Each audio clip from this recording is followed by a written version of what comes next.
All right, well, welcome again. We give you about 30 seconds, and man, love seeing all the people popping on. Gordon, Todd, Chris is our sound guy, Rapfink. We're glad you're here. Shelly, Pauline, Tracy, Janae.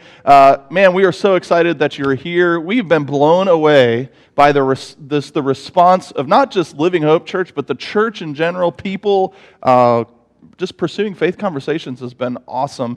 This past Sunday, we had the most interaction we've ever had in the history of Living Hope Church with a virtual service. We are now up over, I think, 1,600 people watched Sunday morning sermon, from Living Hope. So awesome stuff, great connection. We just love what God is doing and how He's using this great inconvenience for a great convenience for His kingdom. So we talked about that yesterday a little bit. If you were on, I know Susan, you were on yesterday with me for the prayer and devotion time. And we talked about the difference on Sunday was the people of God taking advantage of inviting people in their life to have faith conversations. And normally there's a lot of social awkwardness that goes with telling or having conversation about God or faith with someone else. But this really takes that away. I don't know if you all have experienced that or if you're just normally like tell everybody about Jesus kind of people. I even have social awkwardness sometimes as a pastor, like talking about faith with people outside of like church world, But this takes that away, and it's so easy to click, share, and invite your friends. Right now, just to kind of get you oriented, if you look at your screen, if you're on your computer, it might be different on your phone, but on the top right, if you're like mine, you can click Follow Living Hope Church. That way it'll let you know when we're on. You can also like and heart, interact with us. We'd love to see you chatting. We see all these people, Melissa Mormon, Charlene jumping on. But you can also go and hit share, and you can hit right post or share to your news feed, and that will then be on all of your friends' news feeds. And on Sunday, we had more shares than we've ever had, and we really believe that's why the reach was so much greater.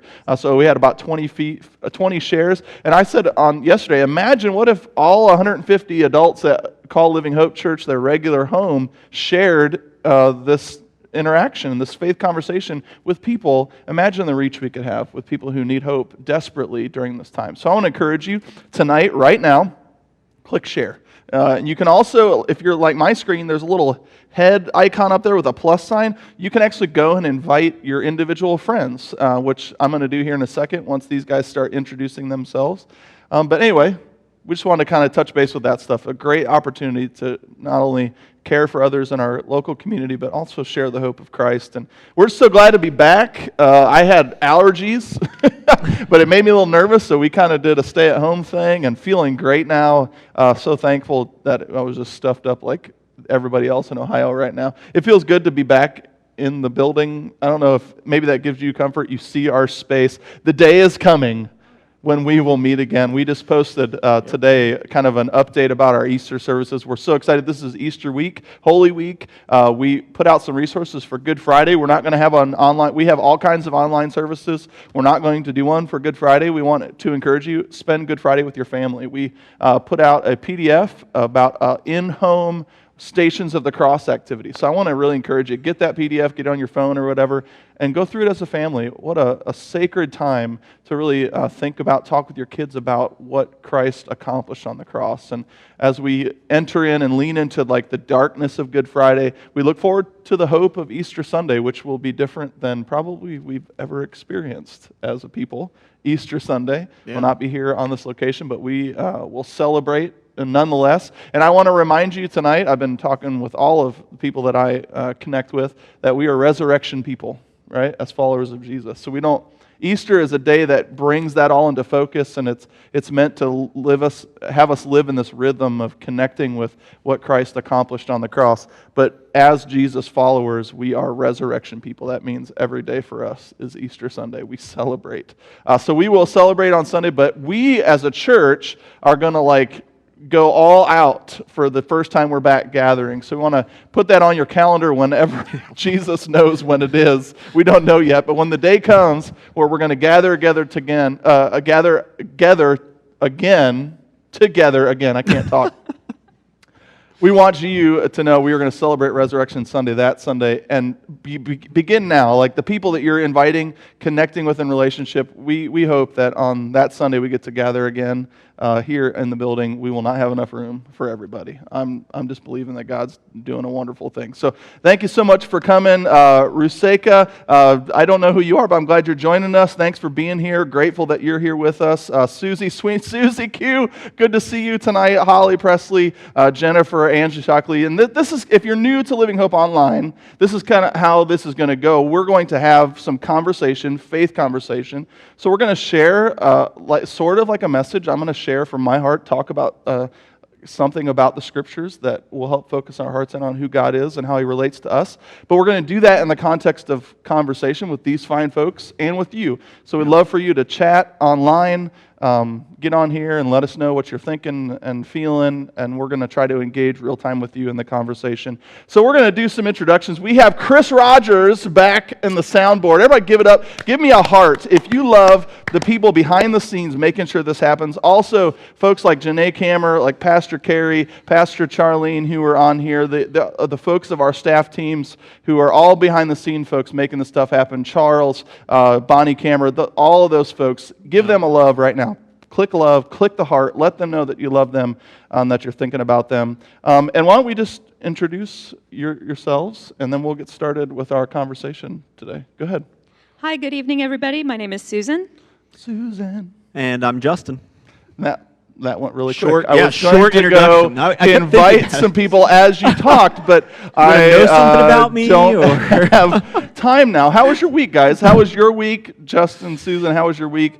Why don't you share a little bit? How have you been doing? We're kind of past the whole, this is just 2 weeks thing. Yeah, we're getting a little bit of cabin fever. I'm driving everybody crazy in my house, and they're driving me crazy probably too. But at least, I wanted to say, at least the weather has been gorgeous the past few days. We have eaten outside on the patio, and that really makes a huge difference. So, we played croquet today. Croquette. Yeah, we got from Menards. We got a deal, and I whooped up on my children. That's good. By about halfway through, they're like, I don't like this game anymore. Again, maybe too competitive. Yeah. I didn't make them cry, so that was good. I haven't purposefully made any of my kids cry over this break. I don't do it on purpose, dude. Sounds like it's on purpose. A little bit sounds like it's on purpose. We've been doing well. I mean, I think it's been keeping us on our toes to have 2 younger kids in the house, and they're trying to work through work and schoolwork and all of that, and we're staying busy with that and trying to make sure we keep every day not seeming too monotonous and yet having structure and stuff like that. I mean, so it's stuff to keep us on our toes, I think. Yeah, I know some parents are probably about to lose their minds. Ratfink said, this kid is making me lose my mind. You are not alone, Ratfink. I'm sure there's plenty of parents out there that are about to lose it. By the way, Tiffany, Sherry, glad you're here. Mary Thompson, one of our panel members who we dearly miss, is joining us from Tip City. Give us a shout on here, like, love, a click follow, and then share. Our goal tonight is, my personal goal is we get over 40 shares tonight. So if you are on with us, click share, share it to your news feed, share hope with people in the world.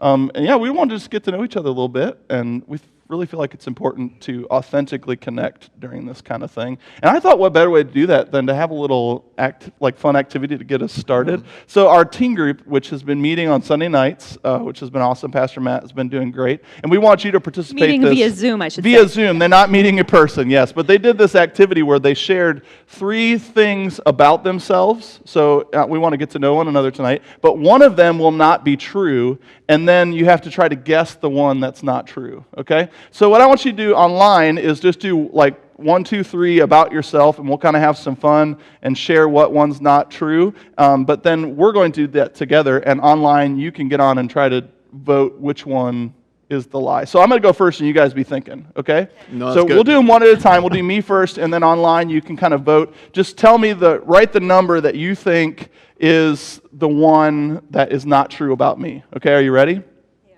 Okay, here's the first fact about me. I was the chess club captain in high school. That's number 1.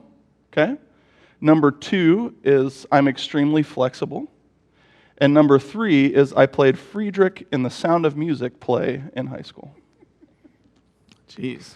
All right, so now you guys can weigh in which ones you think. I won't unleash it yet, but I'd love to hear from you. So number 1, I was chess club captain in high school. Number 2, I'm flexible. Number 3, I played Friedrich in the Sound of Music play. Vote on here. Let me know which one you think is not true. Mom, you are exempt from this game. You may not answer. Watching to see what she says. That's right. Oh, wow. Nobody cheat. So that middle one there is really, really broad, and that's my answer. That's is true. Number 2. That's number 2. Oh. Yeah. Control thing going. Dang it, that keeps coming up. Gosh, I got to pray about my OCD thing. Like, I didn't think that was as big an issue as I really think Well, it takes one to know one. But I do think that probably inherently most leaders are OCD. Is that probably true? Tell me that. Sure Tell me that to make myself feel better. was So, yeah. thinking you were saying, like, physically you're really flexible. Like, you can stretch really well. Yeah. That's what you mean by number Yeah. 2, not like the, okay. Yeah, like I'm very... Well, I don't think that's accurate. Why would you... Like, You're Justin more like has personal to experience me, with my flexibility. you're more likely to be like emotionally flexible, or whatever you want to call it. I am emotionally flexible. Man. That's true. And Heather, you can't answer either. That is not fair. Oh, everybody's writing 2 now because they know my wife and my mom both said 2. I was right. You were right. Yes. So the lie is I'm flexible. I actually cannot even touch my toes. Most of that's because I had back surgery too, but even before that, it was terrible. I did play Friedrich in the Sound of Music play when I was in 5th grade. I made the Adieu. high school play. I know, Doe a deer. Yeah, adieu. To you and you and you. Yeah. I could sing all the songs still, which is really disturbing that they're seared into my brain. That was back before my voice changed and I could, he does that whole goodbye, goodbye, goodbye thing. It was crazy. Good stuff. But all right, now it's your guys' turn. Online, we'd love to hear some about you. Susan, are you ready? Yeah. Okay, Susan, give us 1, 2, and 3. Okay, I hate these games, but so I try to think of crazy things. So here are some crazy things. Number 1, I have lived in a foreign country. Number 2, I performed with Carrie Underwood. And number 3, I went diving with whale sharks. Okay, so 1, foreign country, 2, performed with Carrie Underwood, 3, dove with whale sharks. I'm going to have to say Carrie Underwood, man. Like, Yeah. I feel like that's where I land too. because I know you've traveled. And if you traveled, you dove with whale sharks probably. What do you guys think? 1, 2, or 3 for Susan? 1, 2, or 3? Pastor Carey says I need to sing the songs or it isn't true. No. When the dog bites, when the bee stings, when I'm feeling sad, I think of a few of my favorite things, and then I don't feel so bad. There you go. That was It's good. true. I believed it was true the first time. I'd rather watch you not be able to touch your toes when you bend, but that's that's something maybe to just see me. for sure. Yeah. Okay, so we All got right, people are Susan. guessing 2s and 3s. Susan. Oh, Charlene has a 1. I didn't see Charlene's. I got to scroll down. And don't forget, like, share, and let us know some of yours. See, we're not the only ones that are going to be authentic here tonight. We want you share with us 3 things. One of them isn't true. We'd love to see some things about your life. Those were the right words, Pastor Carey. They were the exact words. Look them up. Okay, what was it? What was untrue? Number 3. You have performed with Carrie Underwood? Technically, yes. So, Tell us the story, so please. the perks of being a military spouse is you live a whole bunch of places. We lived in Okinawa, that's number 1. Number 2, we were living in Oklahoma during the centennial.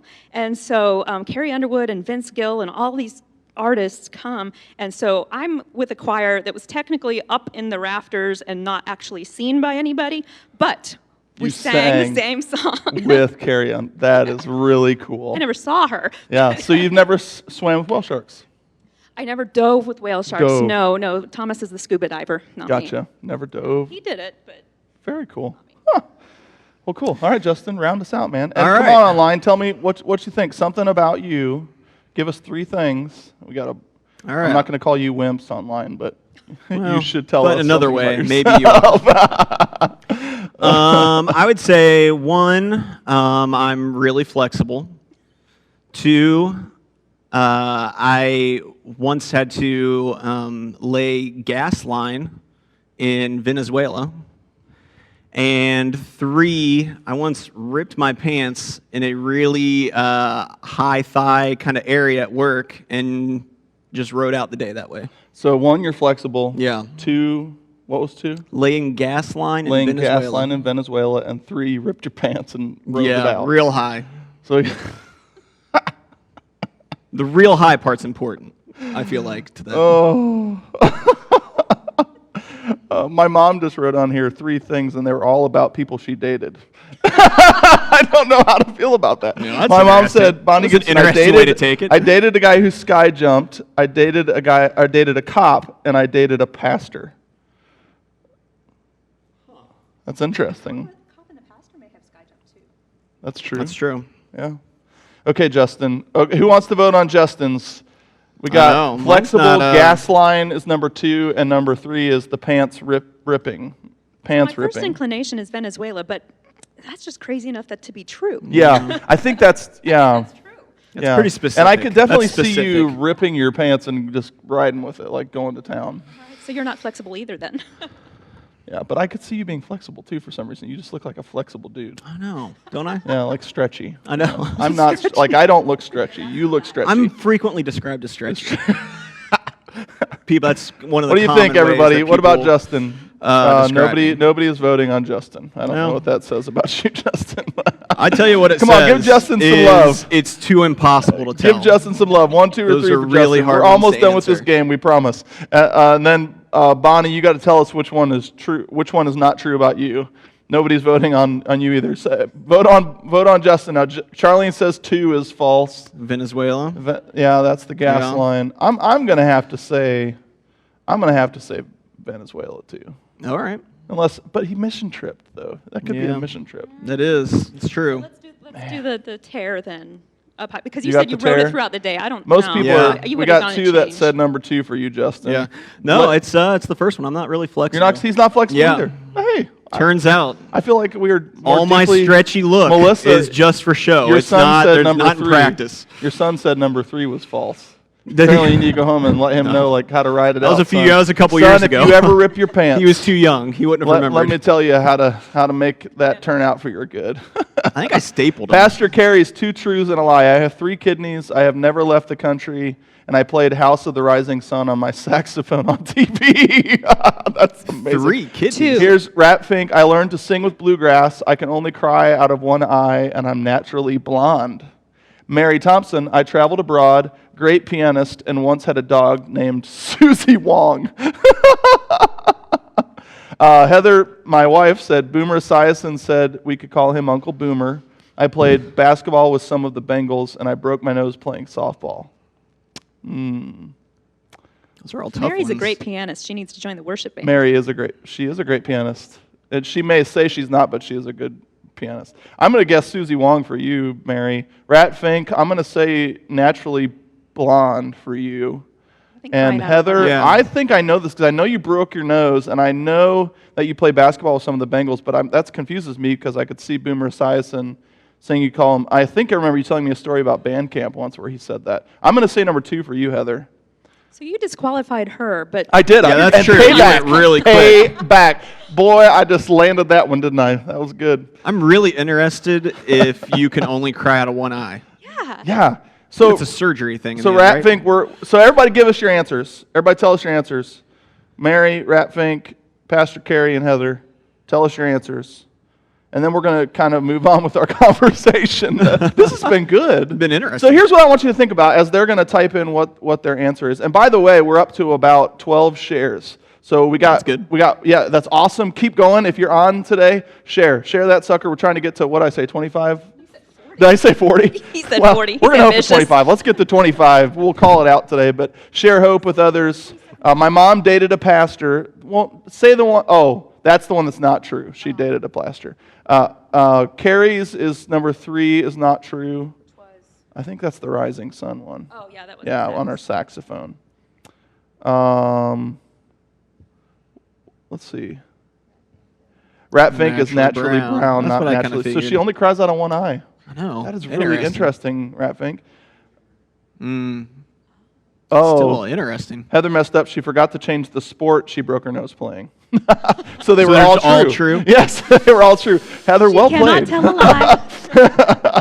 So I brought this up because I think it's interesting, and I want to know from you, like on a scale of 1 to 10, how well would you say that people know you? Right? So and maybe kind of across the spectrum of your relationships, how known are you as a person?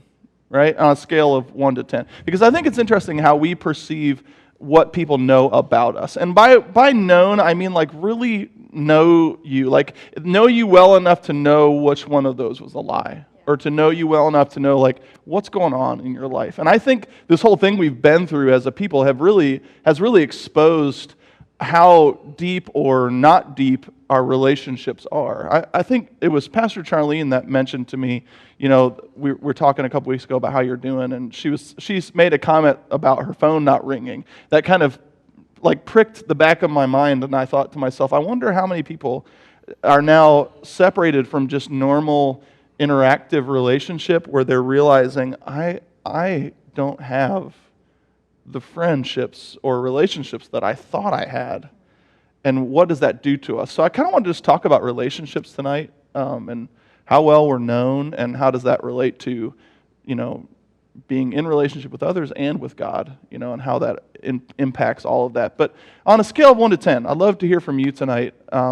On a scale of 1 to 10, 1 being nobody knows me and nobody understands, and 10 meaning like I'm an open book and everybody knows me. Where would you fall on that scale? Wow. And then you're going to have to say why. Okay. You knew that was coming, right? Follow up there. Yeah, I guess I'd say 4. I mean, I don't think I talk about myself a lot. I don't really like to talk about myself a lot, and a lot of people, I think a lot of relationship is just what you're doing now, or not getting deep into who you are. I don't know. We talk about things, I don't know. My family knows me, I think. Actually, I don't know if some of my relatives know me very well at all. Yeah, I'm thinking I'm very uninteresting and boring. It's interesting. I think, want to know me? I think I would say that people know me like, I don't know. So what was your number? 4. She's a 4, okay. I would say like 6. I think that people, I try to be pretty authentic in general, and I think if I'm going to interact with people, and I think that's the key for me and just my personality in general, is if I'm going to interact with people, I'm going to be pretty genuine. But at the same time, I think for me to go out of my way, for me to really like strive to interact with people, I think I have to access a little bit of something that's not necessarily truly my personality to like kind of get over the hump of like, okay, now let's go interact. And so I think people, what they know of me is very authentic, and I think that a lot of people would think that they know me decently well, but then I think there's probably fewer people really know me. I don't know, that's kind of a confusing answer, but I think that's where I land. No, but that makes sense. That makes total sense. So you're 6, 4. We have some answers here. So 3 from Bonnie Gibson. Charlene said 1, Pastor Charlene. Chris, our core 4 guy back there on the sound, said 2. Jennifer Scholl, 4, 5. Chris said control issues. Is that why you're a 2?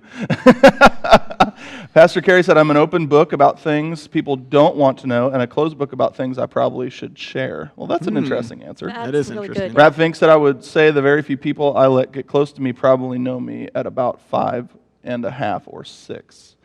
I prefer to be a closed book, said 1. Linda, I'm an open book, but no one wants to know me. That's an interesting perception, Linda. Same with me, too. I would say, so as a pastor, a lot of times there's something at play with me about, I would say I'm like a 4 or 5. And I say that because I like to be known, and I think I'm pretty open about who I am. But then there's also a part of me like I don't let people too close either, because sometimes as a pastor I get a little nervous about people knowing me too close, because I've had times in my life where I've been hurt by that, or I let somebody in too close that I don't know really super well, and then I'm just vulnerable, and vulnerability is a scary word sometimes. Okay, to me, sidebar then, but related, because the 40 words for Lent, pauses for Lent, wasn't today betray? It was. And it talked exactly about that. Why do you bring that up, Susan? I'm so sorry, but I know that's what made me think of. It's like, wow, that's a tough one. Jesus. And isn't that, maybe that's why Let's follow up with this question. Why are relationships hard then? Or why is it hard to allow people or let people know us? Why is it hard to be known? Why do we think it's hard for people to know us? I mean, talk around with those. It might be easy until you get hurt, and then after that, no. So raise your hand, give me a heart or a like, or maybe even a sad face if you're out there and you've wanted to be known and then were hurt because you let somebody know you. That's probably everybody. Sure. Some scale. Why don't we just go a little further? Let's just talk about, and would love to hear from you.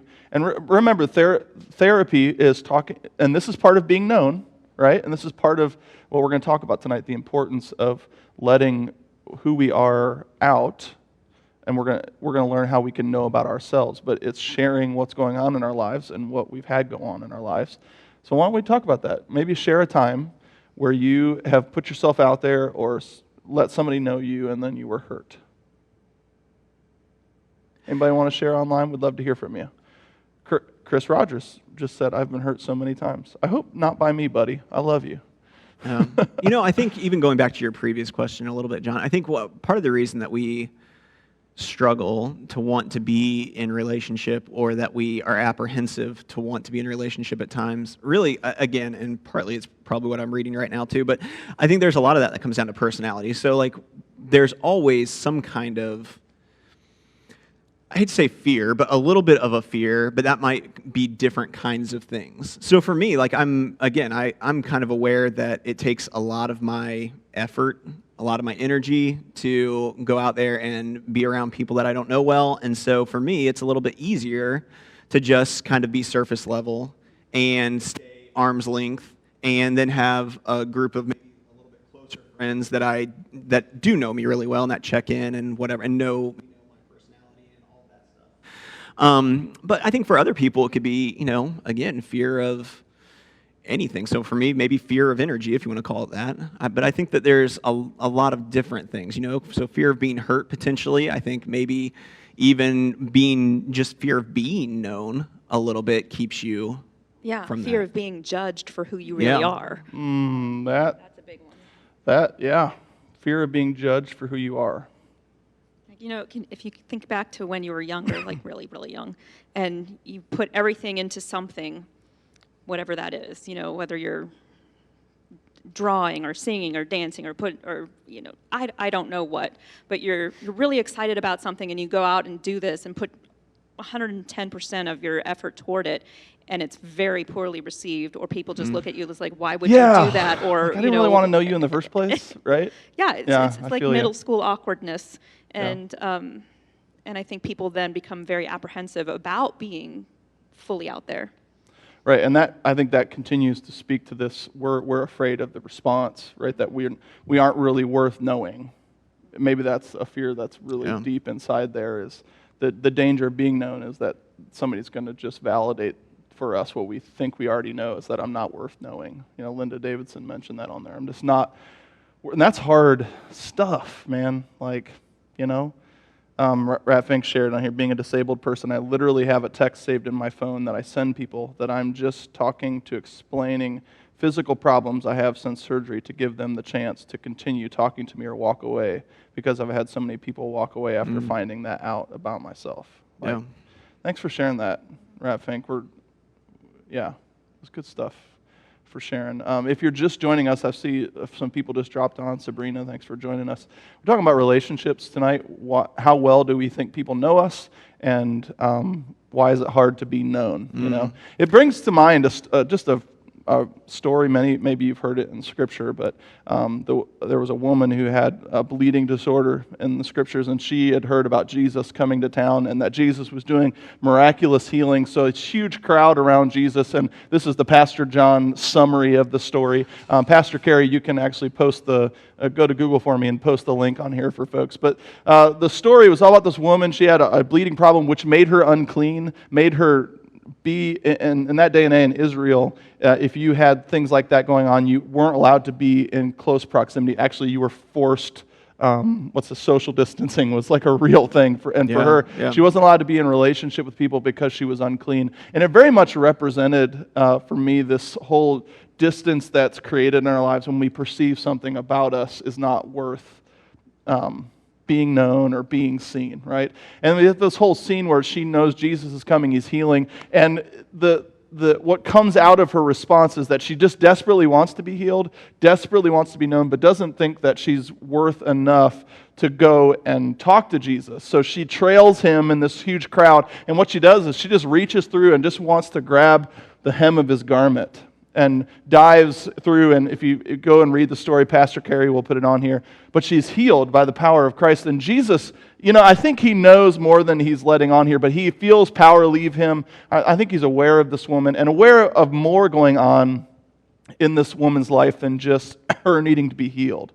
That she had to be in a place where she thought so little of herself that she just wanted to, just out of sight, grab the hem of his garment. And then the unthinkable happens. He turns and speaks to her, and this whole thing kind of plays out. But I really wanted to focus in on that woman tonight, how many of us relate to that scene. And because this whole thing we have with vulnerability and that it's scary for us and that we don't feel like we're worth being known to people doesn't just impact how we're relating to one another, it definitely impacts how we relate to God. Because if we don't feel like or believe deep down that we're worth being known, how much less do many of us enter this faith conversation with that baggage of why would God want anything to do with me?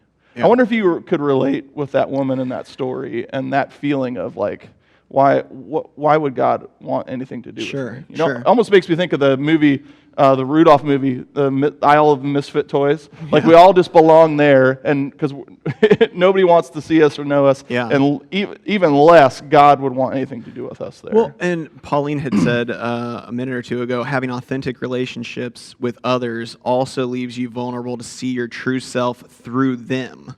And so if you're insecure, that's really the island of misfit toys, right? Yep. Like it's not that they don't want to be in a relationship or have a kid that owns them, but they're afraid that once they have a kid, they'll see everything they believe about themselves already, that they're a misfit toy, that they're broken, that once they interact with this kid's going to just confirm that, yes, I don't want you. You're a broken toy, you're a misfit toy. But that's exactly what that is. And that's interesting. It does play over into our... just like everything does, right? All of our human relationships end up impacting our relationship with God and how we assume that God will be too. And I think there's an aspect of what Pauline brought up, or the island of misfit toys, or anything else that is there with God too. All of us have a perception of who we really are and what we really might be like. And I think that even people aside, interacting with God, the fear is, well, if there's anybody that's going to really be truthful and honest with me, it's God, and that's going to be a hard truth to handle when when God confirms what I believe about myself to be true. Right. And that keeps some people away. Yeah. It does, but I think, so I want to flip that. And going back to the woman who touched the hem of his garment, I think that she was putting out of her mind all the other people who had already judged her, and she had such amazing faith to just reach out and touch that. And it says in there, I think, that, Jesus asked, well, who touched me? And his disciples are like, what are you talking about? There's this crowd of people, you're in a mosh pit, and everybody's touching you. But he knew that power had left him. And so the faith that she had was amazing. And it makes me think of a song, and I can't remember who sings it. I think it's Francesca Battistelli. And it's, I don't need my name in lights. I'm famous in my Father's eyes. Yeah. And so it doesn't really matter what the people around us are thinking about us. Yeah. It's what God thinks about us. And super easy. I think you're onto something. And it's interesting how you perceive that, because I agree with you. I think she had an amazing faith. I think she had a desperate faith. Yeah. I think she was so isolated and separated and so broken, and what that must have made her feel about herself. Like this was her chance. She desperately just wanted to be healed so that she could be in relationship. But I do think it exposes her insecurity about not coming before Jesus, because most people would just you read through all the scriptures, they come before Jesus, or Jesus talks to them face to face, and this thing happens. She just reaches through a crowd desperately trying to be healed, and I do think it exposes something about what she believes about herself. But I think there's something deeply profound that Jesus didn't just keep walking. Yeah. Right? And I think it teaches us something tonight. Jesus sees the inherent value in all people, right? And he turned and he saw this woman and interacted with her. And I think it exposes for me what Jesus shows us and God shows us from the very beginning. When he created man, he said it's not good for man to be alone. That's not just talking about marriage. God made you and I for relationship, and that we can't exist in our wholest form and self outside of that relationship. Because really, relationship with you and me and God together, it restores our value. And I want to tell you tonight, I really believe that we can't know ourselves. You can't know everything about yourself, and you can't even enter into your wholest life without relationship. Like you or I need you in order to know me. Well, for me, we're going to talk about this for the next few weeks in our series is on Sunday and Living Hope Online. And I want that big idea to kind of set in our hearts, that I need you in order to know me. That's how desperately we need connection with one another. And it really requires us to kind of deal with this, I am not worth being known. And here Jesus show us, like he did with the woman and like he does over and over, show us the deep value of relationship. And it's something that we have to and we've said that word a few times tonight, vulnerability. I'm a kind of a word geek, but the root of the word vulnerability is vulna, and vulna means to wound. It's the Greek word meaning opening yourself up to being wounded. So this word vulnerability really is a risky move towards allowing myself the potential of being hurt, but I'm also entering into a place where I can potentially be my best, fullest self. I wonder what would it mean for you tonight if, and I've seen many people say on here that you really can relate to that misfit thing. What would it mean to you if you put yourself in that woman's shoes and you thought you weren't worth that personal interaction, and Jesus turned around and noticed you? What would that mean for you tonight? If Jesus, what would it mean for you if Jesus noticed you? Oh, it's like an actual question? Yeah. I don't know. I don't know You were in that I like can a describe rhetorical that. spot I was there kind of preaching there for a second. I know, you guys are really great. I mean, I think that's part of it. What would that mean for you? I think Put part yourself of in her that shoes. is absolutely that idea that there's a weird part of us because it's how we're built. I think we're built to, and we had, I think, talked about this at one point in the last handful of months. Or maybe it was last week, and it just felt like months. I don't know. But that we have something built into us that we want to be seen by other people, and we want to be known by other people. But then there's this other part of us that has any number of reasons why we also don't want that very same thing, right? And so it's this weird, I guess, paradox. Is that right? Weird opposite thing that's happening inside all of us where we really want to be seen. And so while there's an amount of fear that I would imagine and embarrassment and any number of other things that would happen if I'm that woman and now Jesus turns around and points me out when I was trying to not be seen by anybody and now I'm being seen by everybody, I think there's also, right on the next few moments of that, some kind of relief and just a feeling of being understood, because all of a sudden you're being told by somebody that you obviously respect and care about and think that they have something to say, that you matter and that it's okay and that you should believe that you matter. I don't know, I think that's important and I think it's impactful. Yeah, I think it changes everything. That's what somebody just said on here. It changes everything for Jesus to see me, Yeah. I want to encourage you tonight as we can kind of continue and for the next weeks continue to talk about this, to let yourself sit in that story. I mean, don't just ask yourself that question, what would it mean for Jesus to see you? I really invite you to enter and close your eyes, put yourself in the place of that woman, thinking that you're worthless and that you're this desperate faith that maybe your life could change, and then to have Jesus respond the way he did and turn around and notice you. I think that speaks something deeply profound about our lives. If we could put ourselves, it goes beyond words. And that's my hope for tonight. Sometimes as a pastor, I've struggled with that because the truth we need to learn is not a truth that is held in word. It's a truth that's held in the mystery of experience. And this is one of those where we have to put ourselves there and experience the moment where Jesus turns around and notices you. And I think in that interaction, we discover who we really are. And he exposes this value that we didn't think was possible, right? And that just comes from him. Like, our value isn't inherently something that, it just comes from Jesus. Like, he gives that to us and shows us the deep value that each of us have in a relational way.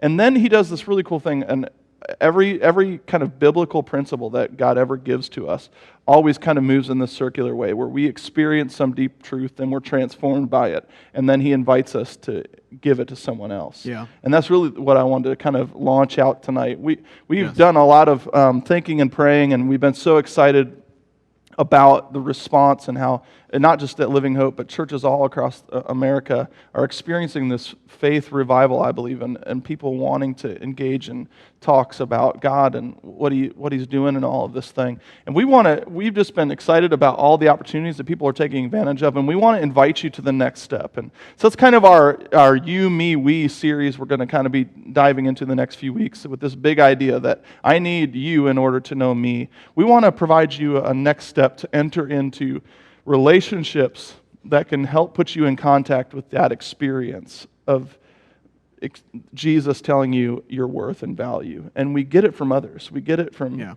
deeply sharing our pains and our hurts and our joys, and we learn about ourselves in the context of relationship. And so we want to do something different tonight with our Living Hope Online kind of wrap-up time, how we can take steps to kind of apply this in our lives. And I'm going to post right here on the chat. It's a Connect card, and there's a link. You can click the link that I just posted just now. You can click the link, and it takes you just to a little information card or connection card form. You give us your name, email, and information. And what we're inviting you to tonight is something that we do here at Living Hope called a quad.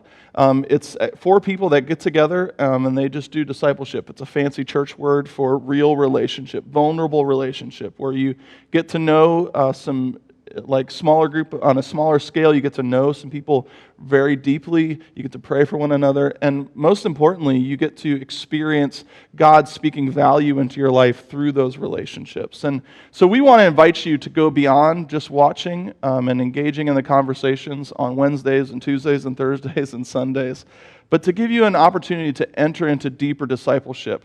If you would click that tonight and share with us your information, we're going to be launching virtual quads. And what this is a staff member from Living Hope Church, a pastor, will be reaching out to you and connecting you with 3 other individuals with the pastor. And we're going to do weekly video chat quad meetings where you're going to get together, you're going to pray, you're going to enter into reading some scripture together, and really just get to know one another so that we can be more fully known in relationship and community. So I want to invite you as our application tonight to click on that link, give us your information, and somebody's going to be reaching out to you so that we can enter into what we believe is essential in living your best life. That we can't always be in the place where we believe like the woman did, that she wasn't worth knowing. That we have to move past that desperate faith and enter into the reality that God says you are worth being known. And that speaks something that will change your life and change your perception of others forever. And that's our hope for you tonight. We're so thankful that you joined us for a little longer conversation tonight, but so good. So glad to be back here at church. Again, if you're new with us, just joining us tonight, we're so glad and honored that you would take the time to join the conversation this evening. If you enjoyed the conversation tonight, if you felt encouraged, felt like you got some hope, give us a like or a heart. We'd also invite you just to share hope with others. You can share this feed, get it out on your news feed. We just look forward to more conversations about what it means to truly live in community that forms and shapes us and helps us know who I really am. I think that's just a crazy thought. Like, I can't know myself outside of relationship with others. Yeah. And it's a powerful truth that we hope lands deep in your heart tonight. So thank you so much for joining us. We're going to leave some music on to worship. We're also going to just take some prayer requests if you have something going on in your life. Or even if God was doing something in you tonight, you'd like to take a next step and begin a relationship with Christ tonight. Some of our pastors are on. I'll be on texting. You can even private message if you'd like to talk a little more deeply about your faith in Christ. But we just want you to know we're praying for you. Also, check us out on Living Hope's Facebook page. You can see our whole schedule of connection on there. Our next connection point is tomorrow at noon. I'll be on with some prayer and devotion. I think I'm going to do some worship music again tomorrow. So join us on in your lunch hour if you're at work at noon. We'd love to see you there. But let me just say a word of prayer over you tonight. So thankful that you're here with us. God, thank you so much for speaking that deep, profound truth into our hearts as we desperately reach out for some sort of interaction or some sort of healing in our lives with this deep-seated lie that many of us hold on to that we're not worth knowing. And God, you turn around and you see us and you heal us, God, and you show us what the best version of ourself looks like. And that's all in the context of relationship with you. That through relationship, God, you give us new value. And that we discover that with not just with you, but with one another. I pray for each and every person on tonight, God, that they would go click that link. They would, God, take next steps to join a virtual quad so they can begin to be more deeply known and know themselves more deeply and fully, God. We thank you for your love for us. We thank you for what you're doing in just a crazy situation, and pray your hand of blessing upon everyone tonight. May your peace live in their hearts and in their homes. And we pray this in Jesus' name. Amen.